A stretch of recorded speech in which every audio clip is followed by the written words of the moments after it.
Just like Jim Jones and them when they did the East Side, West Side, with them, is certain people push the gang culture. You know what I'm saying? That's the gangbanger. They came from gangster music.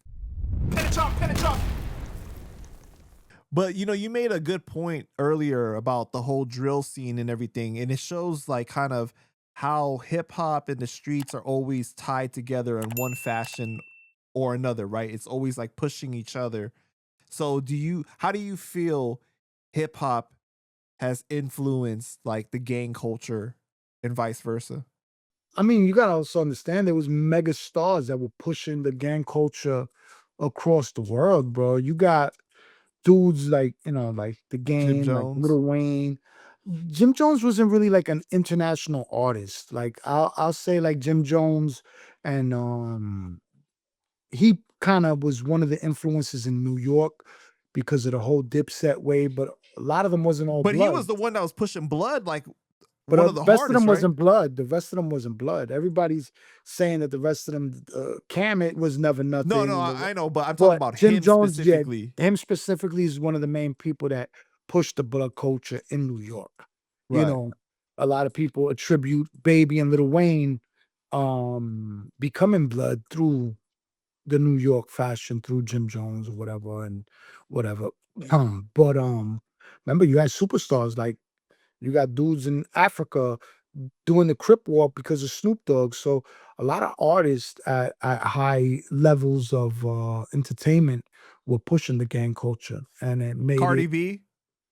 I can't really say she influenced, bro. She was already on the back end of what that wave was. You understand what I'm saying? Like she Right. came on the back wave, like you know what I'm saying, like you talking more about like Rod Diggs, Waka Flocka, um, Frenchie, Gucci Man. You're talking about people that at one point were, you know, on the radio nonstop, wearing the red rags, wearing everything, and you had the Crips like Jeezy, Snoop Dogg. I had different people with different affiliations that, they were super gangs. So kids grew up seeing that. And we were kids, we wanted to be like Run-DMC. You know what I'm saying? And wear the Adidas with the chains and the Kangos and the Gazelles, and that was the wave at that time. So a lot of it is influenced subliminally. You know what I mean? Through music and through culture, because you want to be the cool kids. So you follow what you think is cool. You know what I'm saying? So you think that hip hop does need to be held responsible though for in some capacity? I can't even say hip hop as a whole. I just, like I said, hip hop is a culture, and it's like a melting pot. Hip hop, you can't even put everything on hip hop because you It's got really all type. pop culture though, isn't it? Nah, but I'm saying that you got so much different things. Like you got conscience rap, you got backpack rap. So they never push gang culture like Lupe Fiasco and Common Right. and so you can't put everything on hip hop. Everybody wants to put hip hop into one category. It's not like that. I mean, the gang culture is the gang culture. You know what I'm saying? But gangster rap, if you really want to put a title on it, I think gangster rap is more responsible for what, the gang culture.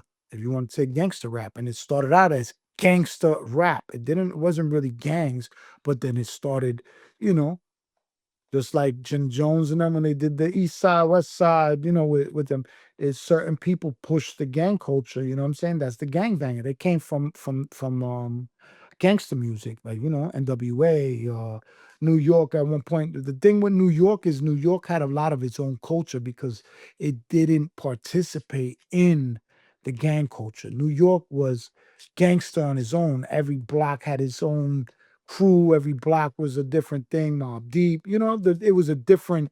New York was a whole different element. But then, you know, um, like the 1% gangs started forming up in New York. You know what I'm saying? And that's really where the gang culture in New York was heavy, heavy, heavy.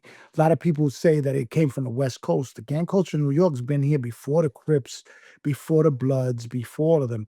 The difference is that like if you look at all these old movies like The Education of Sonny Carson and Warriors and all this stuff, they were here pre Crip and Blood. You know what I'm saying? So gang culture's always been in New York, but it was more, it had his own identity. Um, the Kings, obviously, they're not from New York. They're from Chicago, even though they had strong ties to New York. But it's not a new. It was not a homebred organization. But technically, the Bloods either, because when you really look at it, none of them was really legit. It was more of a thing. And in the Crips, if you hear certain people, they took what was it, Monster Cody's book and followed his blueprint. And a lot of dudes became Crip based on Monster Cody's book. Mm.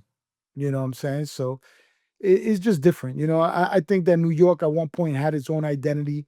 And I think during all these different decades of everything, it lost its identity and just I don't think any state right now has its own identity, even though everybody has their own slang or has their own thing. Like New Yorkers, either they got the Yankee fitted in Timbs, Florida's got the dunks and the dreads and the gold teeth, and everybody got their own little thing. But I think everybody's because of social media, I think has lost what it is to be the identity of where this individual comes from. Unless you hear them talk, like New Yorkers, we got a distinct way of talking. But other than that, it's I think everybody's lost their identity of who they are. You know what I'm saying? Like regionally, right? Regionally, like, Yeah. because of social media. Yeah. Because now you got kids in Arkansas and Tennessee or Mississippi, and they talk like they're from the South Bronx, or they talk like they're from Florida. No, I'm dead serious, bro. Like you bug out, bro. Like you go different places and you hear them talk, and it's like, hold up, where you from? And it's like, it's because of, K Flocks and different young individuals that, they look at it and they be like, mesmerized by some of these kids and the music and they want to be like them. Look at this whole thing. That kid's not going to parole to what, to 2045, 2046. Come on, bro. Like it's crazy, bro. It's Right. crazy. It's crazy, bro. But